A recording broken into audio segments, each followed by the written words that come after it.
everybody! So for English this week we're going to keep looking at that special word rhyme, and the first thing that I want you to go and do is to find somebody in your house. So it could be a grown-up in your house, a brother or sister, a pet, a teddy, just anybody who you can find, and I want you to go and tell them what that word rhyme means. So you can pause me now and go and have a go.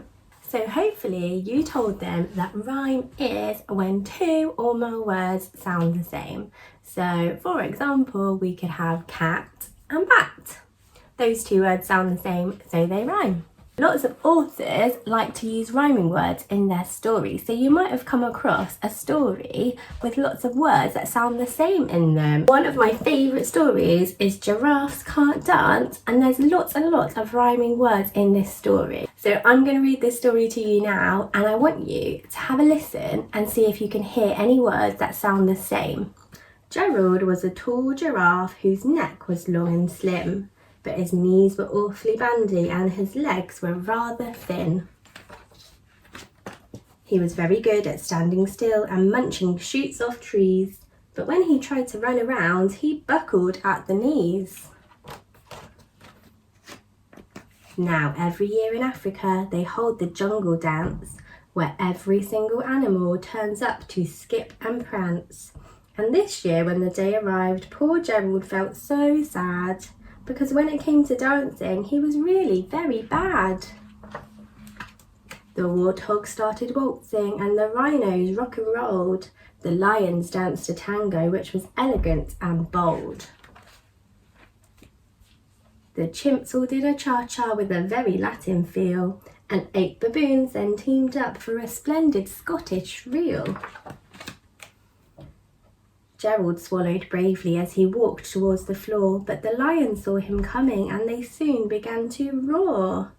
"Hey, look at clumsy Gerald," the animals all laughed. "Giraffes can't dance, you silly fool. Oh, Gerald, don't be daft." Gerald simply froze up. He was rooted to the spot.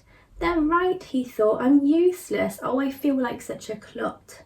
So he crept off from the dance floor and he started walking home. He never felt so sad before, so sad and all alone. Then he found a little clearing and he looked up at the sky. "The moon can be so beautiful," he whispered with a sigh. "Excuse me," coughed a cricket, who'd seen Gerald earlier on, "but sometimes when you're different, you just need a different song. Listen to the swaying grass and listen to the trees. To me, the sweetest music is those branches in the breeze. So imagine that the lovely moon is playing just for you. Everything makes music if you really want it to." With that, the cricket smiled and picked up his violin. Then Gerald felt his body do the most amazing thing. His hooves had started shuffling, making circles on the ground. His neck was gently swaying and his tail was swishing round. He threw his arms out sideways and he swung them everywhere. Then he did a backward somersault and leapt into the air.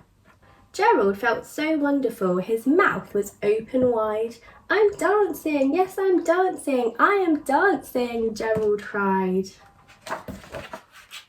Then one by one, each animal who'd been there at the dance arrived while Gerald boogied on and watched him quite entranced. They shouted, "It's a miracle, we must be in a dream. Gerald's the best dancer that we've ever seen." "How is it you can dance like that? Please, Gerald, tell us how." But Gerald simply twizzled round and finished with a bow. Then he raised his head up and looked at the moon and stars above.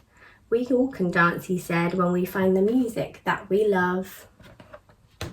There were lots of rhyming words in that story. I wonder if you could hear them all. So your task today is to go back through the story and have a look and see if you can see some of those rhyming words as well. So if we look at the first page, and I'll read it back to you, let's see if we can spot those 2 rhyming words here.